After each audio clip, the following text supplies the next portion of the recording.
घटस्फोटाचे पेपर टेबलवर ठेवून नितीन ऑफिसला निघाला. जाताना तो प्रियाला म्हणाला की मी ऑफिसमधून येईपर्यंत ह्या पेपरवर सह्या करून ठेव. प्रियाने मान हलवली आणि ती तिच्या कामाला लागली.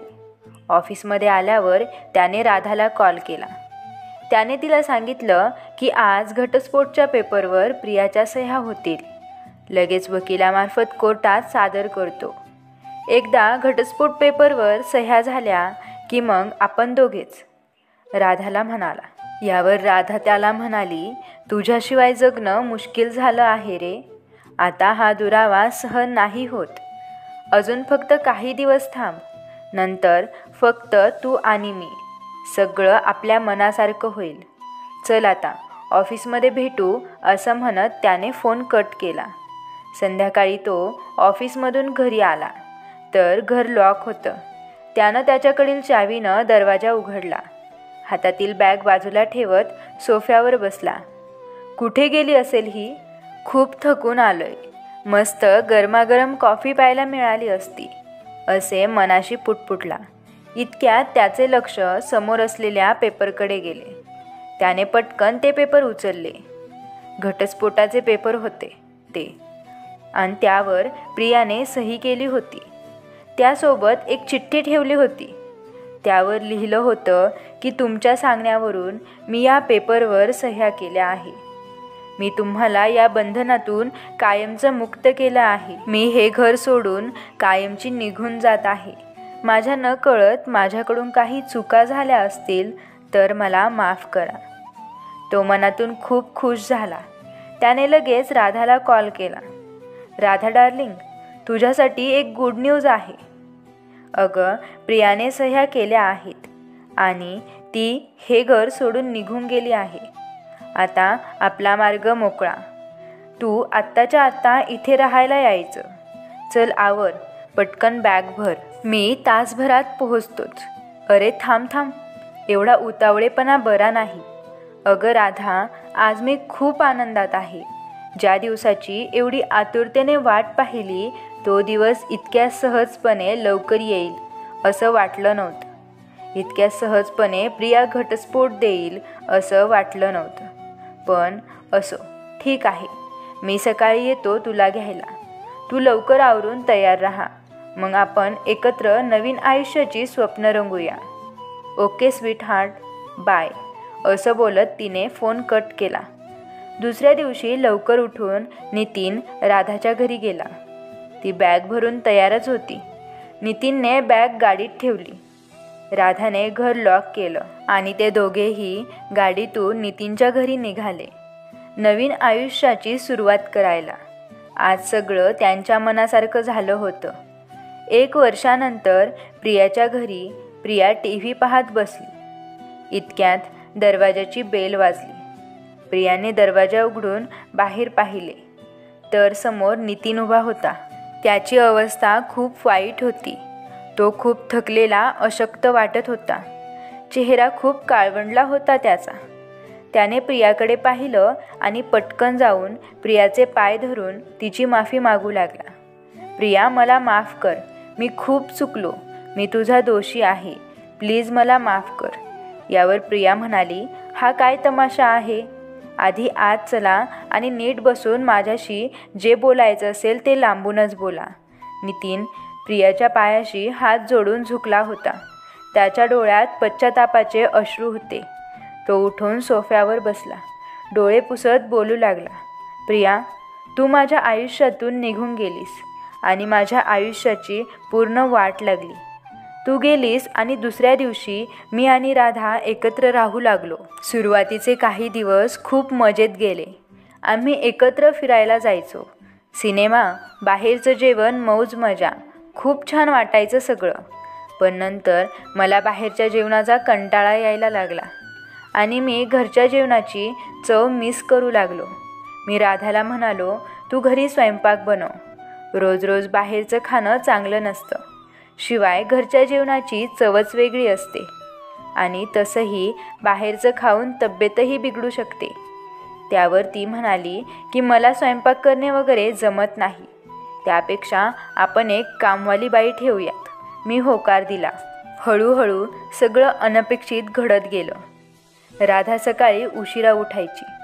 ऑफिसच्या वेळेपर्यंत तिचं स्वतःचंच आवरायचं नाही. कामवाली बाई घरकाम करायची, पण तू जसं घर सांभाळलं होतं तसं तिला जमलंच नाही. घरचा नीटनेटकेपणा हरवला होता. घरचं घर पण हरवलं होतं.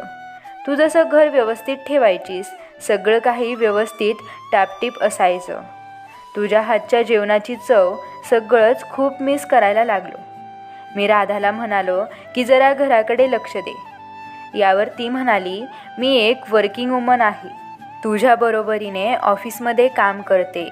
तू जेवढं कमवतोस तेवढंच मीही कमवते. आणि तसंही तुला जर वाटत असेल तर तू लक्ष दे घराकडे. तू कर ही कामं. हे असले घरकाम स्वयंपाक मला नाही जमत. आणि या सगळ्यात मला अजिबात इंटरेस्ट नाही. काय बोलणार मी. घरची घडी पूर्णपणे विस्कटली होती. आमच्यातील भांडण दिवसेंदिवस वाढतच गेली. आणि एक दिवस ती गेली मला सोडून. तेव्हापासून मी एकटाच राहतोय. प्रत्येक क्षणाला तुझी आठवण येते. तुला सोडून खूप मोठी चूक केली मी. देवाने तुझ्यासारखा हिरा माझ्या पदरात टाकला, पण मीच दुर्दैवी. मी तुला ओळखूच शकलो नाही. प्रिया, मी तुझा अपराधी आहे. मला माफ कर. खूप धाडस करून आज मी इथे आलोय. मी तुला घ्यायला आलोय ग. प्लीज नाही म्हणू नकोस. असं म्हणत नितीन जोरजोरात रडू लागला. तेव्हा प्रिया शांतपणे म्हणाली, तुम्ही माझ्या एका प्रश्नाचं उत्तर द्या. मी सोडून आल्यापासून तुम्ही एका दुसऱ्या परक्या बाईसोबत एकत्र राहिलात, जवळजवळ वर्षभर.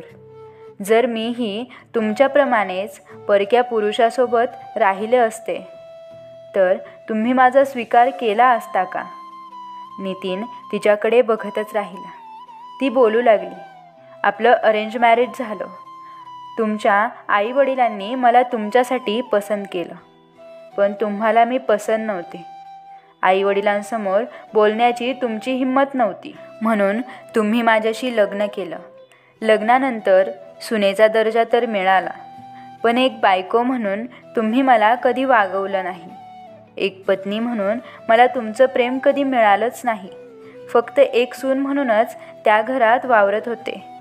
तुमच्या म्हाताऱ्या आईवडिलांची सेवा करत राहिले. एक दिवस आईवडील देवाघरी गेले आणि तुमची गरज संपली. घटस्फोटाचे पेपर माझ्या हातात ठेवून गेलात. तुम्ही कधी पत्नीचा दर्जा दिलाच नाहीत. मग तुमच्यासोबत राहून तरी काय उपयोग. म्हणून मी त्यावर सह्या करून ते घर सोडून आले. जिच्यासाठी तुम्ही मला सोडलं, आता तिने लाथडल्यावर तुम्ही माझ्याकडे आलात. पण एक गोष्ट लक्षात ठेवा, मी तेव्हाही लाचार नव्हते आणि आताही नाही. फक्त प्रेमासाठी नमले होते.